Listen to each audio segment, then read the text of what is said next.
This week has been designated National Consumer Protection Week. It is a time to help people understand their rights, but also educate on scams and fraud. And those are rampant in the financial world. So let's see how we can avoid them, perhaps with Cory Sickles, president of Safe Harbor Retirement Group. Good to see you, Cory. Good to be here, Robin. I imagine you have seen about everything when it comes to scammers trying to separate people from their money, because a lot of times, right, that is what they are after. They are. You know, and a lot of times I'll get I've received calls from clients, of course, that say, hey, you need to transfer X amount of money to me, and usually I'll ask why or whatever else. Yeah. And it's amazing how people think that they won't get scammed, but when it happens to them, then they kind of get embarrassed and things like that as well. Yeah, there's a lot more tied to it than just that. And now we're seeing them come from every angle. So it can be hard sometimes to differentiate. Yep. So let's get some signs. And we're talking a call, a text, an email, right? Yep. How do we know they're a scam? And here's the first thing I would say. If it's the government, for example, they're not going to call you.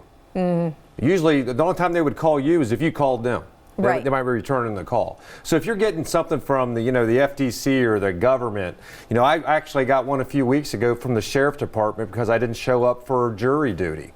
So, what they're going to try to do, you're going to get those calls and they're going to sound legit. Yeah. But you don't give them information over the phone like social security numbers. I've had clients text driver's license. They take the picture and send the front and back of driver's license. You don't do that type of stuff, because if you're working with the government, which is where most of these entities that's who they're trying to play. Yeah. They're not going to do this stuff over the phone. And I think the thing about it is, the scammers are always kind of a step ahead. As much as we don't want to think they're smarter than us, a lot of times they are, right? So what are some other things should we look for in the text, in the body of that email? When you start looking at text in an email, it's kind of hard to believe as sophisticated as they are trying to do this. Yeah. But you're going to get misspellings. Yeah. Actually in the email or in the text. The other thing to look at is if you actually look from the who it's actually from on an email, it's going to be a little bit different. Instead of PayPal.com, it might be pay, and then instead of PAL, it's like PA number 1. Yeah. So there's little things like that you can look at, or it's going to be really look at the email address when you start looking at that. Right. And again, the government's not going to send you an email. No. So first of all, that's going to be the first thing is just don't click on any links within it. Then you get malware and all that type of stuff. So just delete it and move on. And I want to point out, because I got in this last week I got 3 or 4 emails that were coming from the toll road. Oh, I got 2. Yeah, exactly. I got 2. So that is one that these are just kind of picking up. And if you talk to anybody you work with, you talk to anybody in the grocery store, it's like everybody's getting the same scam. Exactly. So sometimes if you're just aware that these are happening, it's easier to say, okay, this is a scam. This isn't something that's real. Yeah, 3 of us in our office got the toll. Oh, see, there you go. Yeah. All right, so what are some tips then? What do we do to avoid these? And I know you were saying one of them, never give that personal info, but there are a couple other things that you can kind of do. Well, here's the other part, right?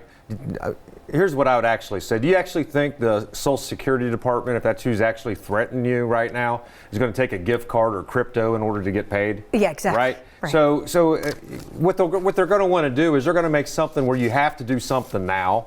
They're going to say that don't tell anybody about all this. Yeah. And they're going to say, pay me with a gift card or crypto or a credit card. They're going to try to get the money as quick as possible, and definitely don't give any bank information. I've seen that, where they try to, have you log in and give you the code and what's your routing number, that kind of stuff. Yeah. So don't do any of that type of stuff. And at the end of the day, whether they might even be trying to threaten that, your grandkid or your nephew or someone's in trouble, pick the phone up and call somebody before you do anything. Yeah, call someone you trust. That might be the easiest thing too.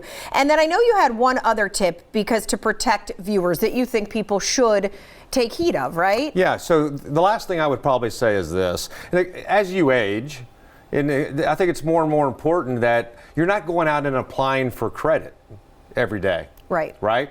And I recommend this for about anybody, is freeze your credit. So if you want to go on to Experian, if you want to go on to Equifax, or you want to go on to TransUnion, you can actually, you can download apps on your phone, and you can also go to the websites. Once you go through the process of setting the username and password, then you can actually unlock and your freeze right on your phone. Right, so if you do want to go credit. into Best Buy, for example, and get that 24 months same as cash, while you're sitting there and doing the application, you can unlock it, get approved, and then lock it back up. Okay, so that makes it easy because you are still accessible to your credit. Right. You just freeze it so nobody else can get it. That's exactly right. Okay, so I want to let people know at Safe Harbor, they help you navigate so much. So if you don't have a team yet, if you want a second opinion, if you just want to reach out, talk about, your future and investments, you certainly can reach out to Cory and his team at safeharboroh.com as well. Thanks, Cory. Thanks, Robin.